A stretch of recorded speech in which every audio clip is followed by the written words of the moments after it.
बड़ी खबर दर्शकों को बता दें, भारत ने पाकिस्तान के लड़ाकू विमान को खदेड़ा है। भारत के हवाई क्षेत्र से पाकिस्तान के लड़ाकू विमान को खदेड़ा गया। ये इस वक्त की बड़ी खबर मैं आपको बता रही हूं। देखिए, आज भी जो प्रेस कॉन्फ्रेंस हुई है उस पर बताया गया है कैसे पाकिस्तान की तरफ से भारत में हवाई घुसपैठ की कोशिशें की गई और उन हवाई घुसपैठ की कोशिशों को भारत ने लगातार नाकाम किया। और अब इस वक्त की बड़ी खबर, भारत ने पाकिस्तान के लड़ाकू विमान को अपने हवाई क्षेत्र में घुसने से खदेड़ा। सीधे रुक करेंगे, हमारे सहयोगी नीरज राजपूत इस वक्त हमारे साथ मौजूद हैं। क्या डिटेल सामने आ रही है नीरज?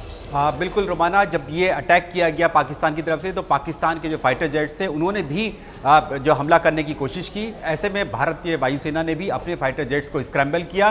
डॉग फाइट हुई भारत और पाकिस्तान के फाइटर जेट्स के बीच में, और जिसमें पाकिस्तानी वायुसेना को कि जो फाइटर जेट्स थे उनको खदेड़ दिया गया, उनको वापस मजबूर किया गया कि वो अपनी सीमा में चले जाएं, अपनी हद में रहें। ये जानकारी निकलकर सामने आ रही है। यानी कि जो ऑपरेशन पाकिस्तान ने छेड़ा भारत के ऑपरेशन सिंदूर के मुकाबले में, उस पर पाकिस्तान को चाहे वो ड्रोन अटैक हो, चाहे मिसाइल अटैक हो या फिर फाइटर जेट्स हो, JF-17 दरअसल जो सरगोदा एयरबेस है रोमाना, वहाँ पर JF-17 तैनात रहते हैं।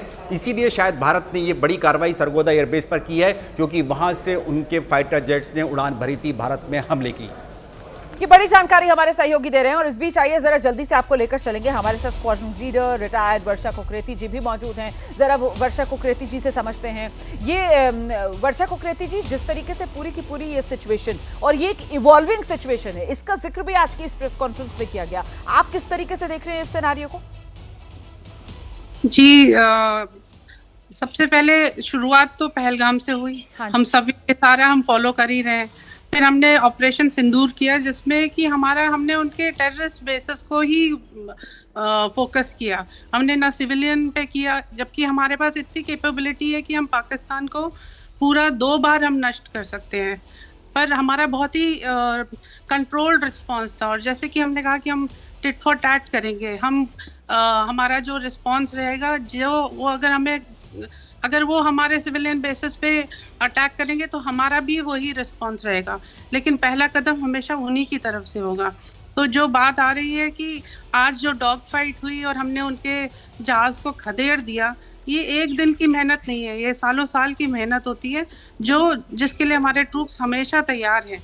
तो जो भी दूसरी बात है, हम सबके पास एक वॉर प्लान होता है, हर देश के पास एक वॉर प्लान होता है, उस पे हम लोग काम कर रहे होते हैं। अब पाकिस्तान ने जितना क्लेम किया कि हमने इस बेस को खराब कर दिया, सिरसा को खत्म कर दिया, वो उनके वॉर प्लान में रहा होगा, परंतु उनके पास ये कैपेबिलिटी नहीं थी, ना उनके पायलट इतने कैपेबल हैं या प्रैक्टिस कर रहे हैं कि वो अपने वॉर प्लान को एग्जीक्यूट करें। वो 2 दिन में 3 दिन में हमको समझ आ गया कि उनकी कैपेबिलिटी कितनी है। तो वॉर प्लान तो उनका बहुत अच्छा बना होगा, बट उसके एग्जीक्यूशन की कैपेबिलिटी मुझे ज़्यादा समझ नहीं आई पिछले 3-4 दिनों में।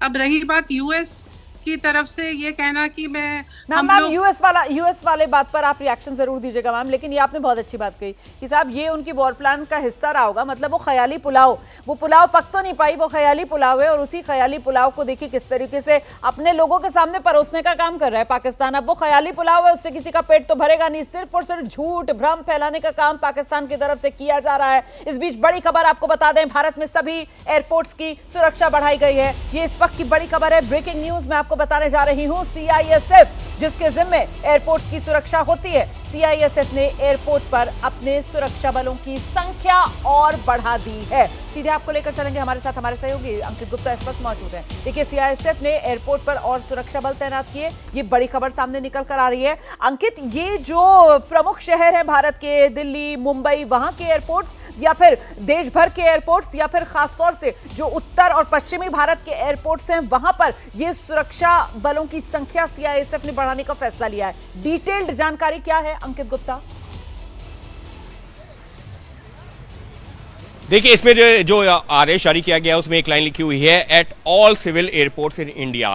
इसी से साफ हो जाता है कि ऐसा नहीं है कि सिर्फ एक दो एयरपोर्ट्स, बल्कि वो तमाम एयरपोर्ट्स जहां पर जो है CISF के सुरक्षा बल तैनात है, उन तमाम एयरपोर्ट्स की जो है सुरक्षा बढ़ा दी गई है। और इसमें जो आदेश में साफ तौर पर दिया गया है कि ये सुरक्षा कैसे बढ़ाई गई है, दो इसमें जो फैक्टर्स रखे गए हैं, पहला कार्गो ऑपरेशंस और दूसरा जो बैगेज हैंडलिंग सिस्टम। और कार्गो ऑपरेशंस और बैगेज हैंडलिंग सिस्टम को अगर समझते हैं तो कार्गो ऑपरेशन में वो सामान जो कि जो है आपको कार्गो के थ्रू जाया जाता है, हवाई जहाज से एक शहर से दूसरे शहर भेजा जाता है, एक देश से दूसरे देश भेजा जाता है, तो उसकी सुरक्षा, उसकी स्कैनिंग और ज्यादा की जाएगी। लेकिन उसके साथ ही में जब हम और आप जैसे सफर करते हैं और अपने साथ में जो बैगेज लेकर के जाते हैं, उसकी जो सिक्योरिटी भी, वैसे तो देखिए रोमाना, जब भी हम सफर करते हैं सिक्योरिटी होती है, सिक्योरिटी चेक होता है और प्रॉपर स्कैनिंग होती है, लेकिन उस स्कैनिंग को और ज्यादा बेहतर तरीके से किया जाए, उसके लिए एडिशनल मैन पावर की जो संख्या जो बढ़ाने को कहा गया है। और मकसद साफ है कि किसी भी तरीके से कहीं कोई चूक ना हो। और इसी वजह से रोमाना हमको ये भी बताना होगा कि पिछले 2 दिनों के दौरान लगातार ऐसे आदेश आए हैं कि यात्रियों को एयरपोर्ट जो है कम से कम 3 घंटे पहले पहुंचना होगा। न सिर्फ एयरपोर्ट अथॉरिटी की तरफ से, बल्कि जो कई एयरलाइंस हैं उनकी तरफ से भी इस तरीके की एडवाइजरीज अपने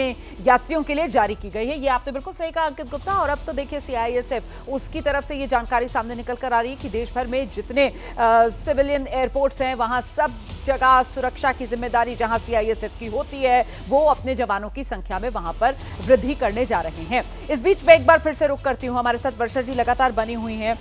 वर्षा जी, अपनी बात पूरी कीजिए। अमेरिका की तरफ से जो बयान आया वहां के विदेश मंत्री का, हमारे विदेश मंत्री से जो उन्होंने बातचीत की, उस पर भी आप अपनी प्रतिक्रिया देनी थी मैम जी।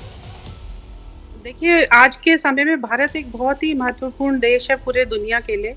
और क्योंकि जो सिचुएशन आई है, अब इकोनॉमिकली भी हम बहुत भला कर रहे हैं, अच्छा कर रहे हैं, तो और इस एरिया में अगर हम इंडिया और पाकिस्तान की वॉर एस्केलेट करती है तो US जो है वो चाहता है कि ऐसा ना हो, क्योंकि वर्ल्ड में ऑल ओवर ही बहुत सारा उलटफेर चल रहा है। तो यही एक एरिया था जो शांत बैठा हुआ था। उनकी मंशा उन्होंने हमारे पास जाहिर करी है, पर सब कुछ जो है डिपेंड करता है पाकिस्तान पे। हम लोगों ने, हमारी तरफ से पहला वार हुआ ही नहीं है। अब अगर वो वार करेंगे तो हमारा वार हमारे लेवल पे होगा। हम किस लेवल पे उनको डिस्ट्रॉय कर सकते हैं वो कल और परसों में दुनिया ने देख ही लिया है। तो इसीलिए वे चाहते हैं कि हमारी तरफ से शांति हो जाए, थोड़ा हम लोग अपना रिस्ट्रेन करें। परंतु हम तो पूरी तैयारी में है, पूरा देश तैयार है। आप देख रहे थे चंडीगढ़ में भी इतने वॉलंटियर्स आए हैं, जहाँ मैं जा रही हूँ people are coming and wanting to volunteer. Plus मेरा एक और है, अगर जो एयरपोर्ट में ट्रैवल करने वाले लोग हैं, अगर आप जा रहे हैं तो सुरक्षा बलों के साथ आप सहयोग कीजिए। प्लस अपना कम से कम सामान ले जाइए, जरूरत से ज्यादा सामान ले जाने की भी जरूरत नहीं है। ये मेरा उन लोगों से दरखास्त है जो ट्रैवल कर रहे हैं। सही मैम, बिल्कुल सही। मतलब इस तरीके की जानकारियां होनी चाहिए देश की जनता के पास, क्योंकि अभी जो समय है वो संवेदनशील समय है सुरक्षा के लिहाज से। इसलिए जितना कुछ आपसे बन पड़ता है, आप जो भी एक जिम्मेदार नागरिक के तौर पर अपना फर्ज निभा सकते हैं वो जरूर निभाइए अपना फर्ज।